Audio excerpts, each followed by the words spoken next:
Welcome to Employee Activation, the HR podcast that takes you into the minds of some of the world's brightest workforce strategists to find out how they make both their employees and their organisations thrive. When we think about the role of the HR function, there's the bread and butter stuff like recruitment, onboarding, providing benefits, learning and development. But then there's this other, less tangible aspect that's not always a specific program, but it's arguably one of the most important pieces to get right. And that's about truly understanding your people, what's important to them, what makes them tick, and how your organisation can encourage and support them to do their best. I'm Sia Cooperitsis, and today I'm talking to Michela Browne, a business psychologist who's held global roles at Canon Australia, McDonalds, Korn Ferry, Cochlear, and now QBE Insurance. And while Michela really has done it all when it comes to HR, the part of her career that has really fascinated me the most is the people insights piece. Michela has a Bachelor of Psychology from the University of Western Sydney and a Master's of Org Psych from Macquarie University. And her career has been about using that expertise to support and motivate individuals to bring their best selves to work. And I cannot wait to get stuck into that today. Welcome, Michela. Hi, Sia. Lovely to see you today. Yes, I am so excited to have you here. And I've just given you the Cliff's Note version of your career, but I thought maybe to start off, it might be good for you just to tell us a little bit about your journey in your words, and especially about the fantastic role and organisation you find yourself in today. Absolutely. So I started my career now almost 20 years ago, and I wanted to study psychology, and I was always really fascinated by what makes people tick and really keen to understand a little bit more about who they are, how they bring themselves to their work, to their lives. And that's where I did my undergrad in psychology, and then very quickly realized that there was a whole other branch of psychology which focused on organizations. And given we spend so much of our lives at work, I really was curious around this and how do we apply psychology within an organizational context? And how do we help our people really understand themselves, the environments that they thrive in, what makes them tick, what energizes them, so that they can have really fulfilling careers, but also so that we can help organizations have a high-performing workforce. So that's how I got into organizational psychology. I started out in consulting at the ripe old age of 23 and very quickly realized that the clients I was working with, I really didn't understand the problems that they were trying to solve. So that's when I went internal and spent the next quite a few years working in internal talent and leadership development roles. And then for the last 10 years or so, I've been in a range of global roles. So I've been lucky enough to experience roles that branch over across different continents, different cultures, different customs, and different priorities. And I've really been, back to my desire to really deeply understand people. It's been really great to sort of see, again, the similarities, but also the unique differences, and how do organizations need to think about that as they have a global footprint. And so recently I've just stepped into a broader generalist role. So moving away from the talent and leadership into a broader HR generalist role.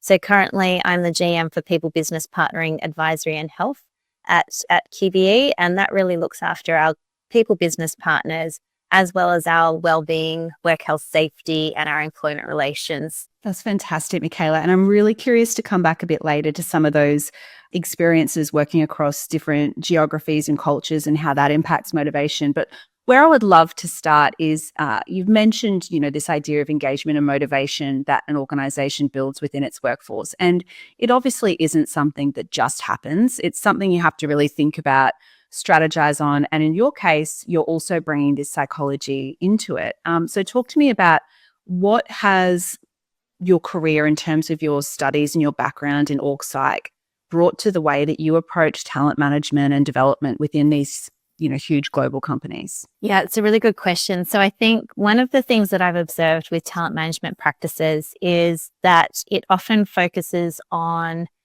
manager, impressions, perspectives, possibly biases.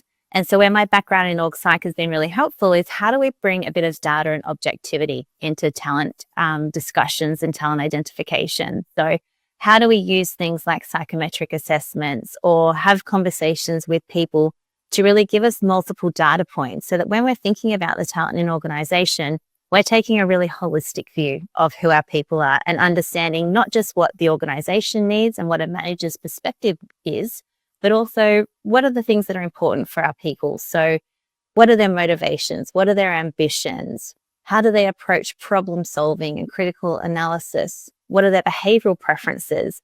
And how do we think about that in terms of the different pathways that they might have, and also the different types of potential that we might have in organisations? So one of the things that we've been working on is how do we think about potential a little bit differently, and taking a little bit more of a broader view around potential, thinking that, potential is fluid, it changes over time, and everyone has potential, but the potential for what might be different. So one of the things that I really don't like about some of the existing talent management frameworks is when we talk about concepts like high potential, low potential, no potential, at potential. And that can be a really demotivating experience for people, particularly for organizations who want to be a bit more transparent around their talent practices. So how do we reframe these concepts in ways that encourages growth and development, as well as recognizing the different types of talent? So, for example, we tend to think a lot about potential being really for that leadership, that executive track, and we absolutely need to be thinking about that pipeline. But a lot of organizations also need to be thinking about their specialist or their technical pipeline as well. So how do we start to better understand those different types of talent, and also then build that into the different supporting HR practices, like our job architecture, like our reward system, so that we're recognizing those different career paths and tracks and providing those opportunities for people as well. So that ultimately results in better organizational performance, plus a more engaged workforce, because they're doing the types of things that they really love doing and is going to bring the best out of themselves. It's so great to hear that, Michela. I know we're very aligned in how we see the value of potential at WithYouWithMe as well. For those in the HR sector who maybe don't have that same background in psychology, what are some of the practical ways that they could be drawing on or researching from the psychology perspective to try and build that understanding of their people, which we know impacts things like motivation and retention? That's a really good question. And I think there's a range of different ways that people can kind of get across that. But it's as simple as just taking a moment to think about not just what people can do and the experience that people have had, but how they do it and who makes them who they are. So, and I think it's something that's applicable not just for HR, but also just for people leaders in general. And it's taking that time just to think about, okay, I'm looking at someone's CV here and it's telling me what they've done, but it gives me no information about how they went about doing it, what environments help them to really thrive and achieve those great things that are on their CV, what environments might not bring out the best. So it's just stopping to take a bit of a litmus test in terms of those interpersonal components and how people show up and what's important for them, and using that as a data point to help inform a lot of the other activities that come off the back of it as well. Listening to you talk about potential as well, I know in my experience, a lot of the organizations that we deal with, you have HR leaders who very much understand the importance of potential and looking at the holistic version of someone in terms of not what they've necessarily done before, but what they might be capable of in future. Yet traditional systems of employment and requirements, things like university degrees, can sometimes hold that thinking back. What's your experience been there? So in terms of thinking differently about the types of people that we're bringing into the organization, and looking at more than just what people have done, there's a range of different ways that HR leaders can support people leaders in doing this, which includes helping them to understand the motivations and experiences of people and what's important for them during the interview process. But we've also used psychometric assessments quite extensively across our recruitment processes. And that's a really great way to help give people leaders some really tangible data and insights to help think differently around what people bring beyond their CV and their experiences. We also have spent a fair bit of time thinking about success profiles. What does it take and what is required to be successful in certain roles beyond just what people have done? What are the personal attributes, the characteristics, all of those different things, just to help articulate for people leaders, these are the different pieces and components. And that's actually a really wonderful tool for our people as well, because it helps to give them a sense of, what do I bring that's going to help me succeed? Where are the gaps that I might need to close? Or where are the things that I might just need to be conscious of because I prefer to behave in this way, but actually this role requires me to behave this way. And is that okay for me? Or what might I need to do to adjust to that? The other thing I think that's also really important is just helping our people leaders to see those examples of success. So when we have been able to take a bit of a punt on someone and taken a bit of a chance, they might not be the first choice or the most logical choice, but let's just sort of see, hey, here's an example where we've thought more holistically about this individual and look at how they're going. So helping bring those examples and those measures of success and those great news stories to our leaders and encouraging them to take that chance. Working in insurance, it's a really tricky one. We're a somewhat conservative industry. So taking people risk is something that we need to do slowly, and having those proof points really helps. Yeah, as you said, it's data-driven. It's just a different type of data. So it's changing that mind shift. Now, you've worked in a lot of global companies, McDonald's, Korn Ferry, and now QBE. And you mentioned before you've had workforces that are spread across different geographies, different cultures, but also different divisions. You know, some of the people you're working with are head office, so your marketing and ops, for example. And then I'm sure in all of your various roles, you've had people working in hospitality, retail roles, and they'd all have vastly different motivations and experiences. So what are some of the challenges, I guess, you faced as a leader trying to make engagement programs work at scale across a diverse workforce, and how have you addressed those? Yeah, it's a really good question, and one that I've definitely experienced, because the majority of my experience has been sort of on that, looking at how do we roll out global initiatives, and we have to have a balance. So for us, it's around how do we identify what are those components that really need to be globally consistent, that we need to hold really tight, and we need to make sure that everyone aligns to, because it sort of helps us with that common organizational purpose and insight that we're trying to get a better sort of grasp on. But then we also need to allow for some local flex. So we need to be able to think about, what is that specific market? What are they facing into? What are the challenges? What are the people priorities? Certain cultures view engagement and even surveys in really different ways. And we need to be mindful that they're going to respond to those questions in different ways. So how do you identify what are those core components that we all need to sort of align on, and then have that flex?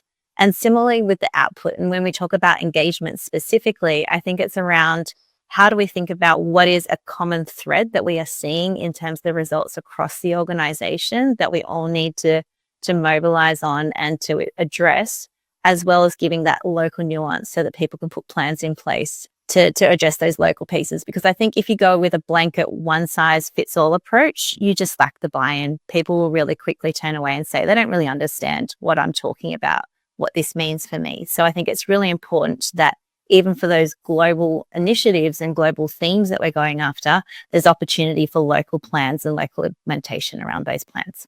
Absolutely. Now, I just want to change tack for a second and talk about the future of work. So we're coming into this period that we know is going to be very challenging. The world of work is changing. There's new technologies coming into the workforce, and most organizations are going through some sort of digital transformation. And this is obviously something that at With You, With Me, we see and hear every day from our customers around the world. How are you making sure that your people's skills are evolving in line with the company need and the direction? I'm really keen to understand how QBE is tackling it, and particularly how do you help employees stay motivated during these periods of change?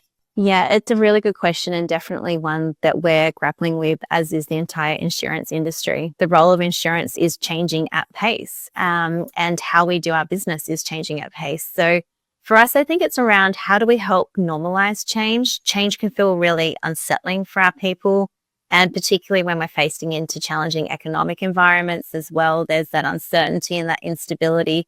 So what we're doing is really starting to focus more on skills. So historically, we thought about roles and progression and upwards progression. And now we're sort of really unpacking that to think about, well, what are the skills that are needed in each role? And what are the skills that I as an individual bring? And how do we bring this together so that we can align our people to leverage those skills, to grow those skills?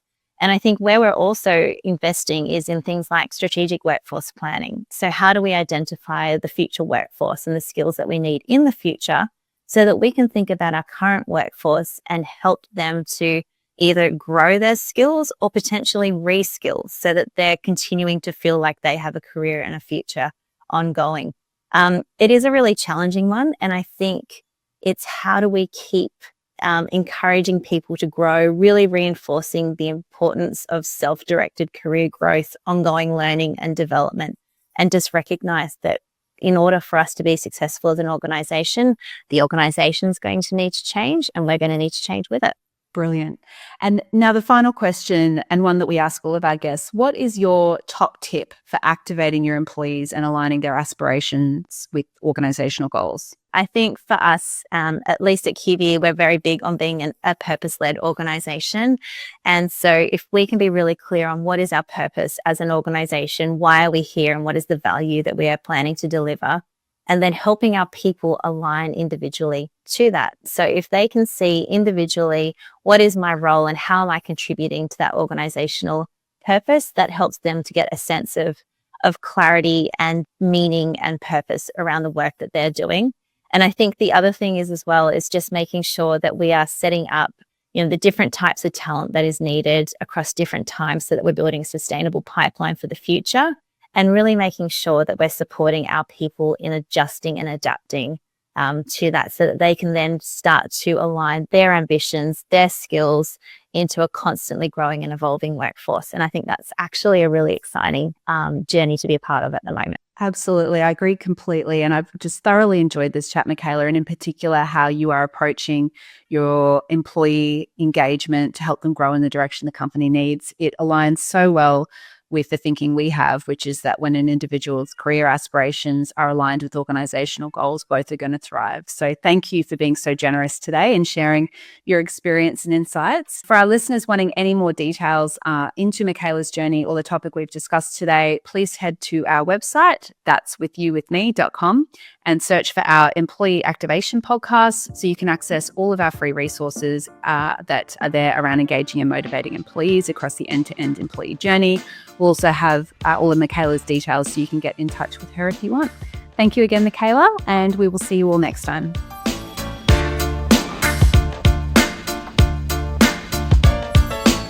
Employee Activation is available wherever you get your podcasts. Subscribe now and be the first to know when new episodes are released.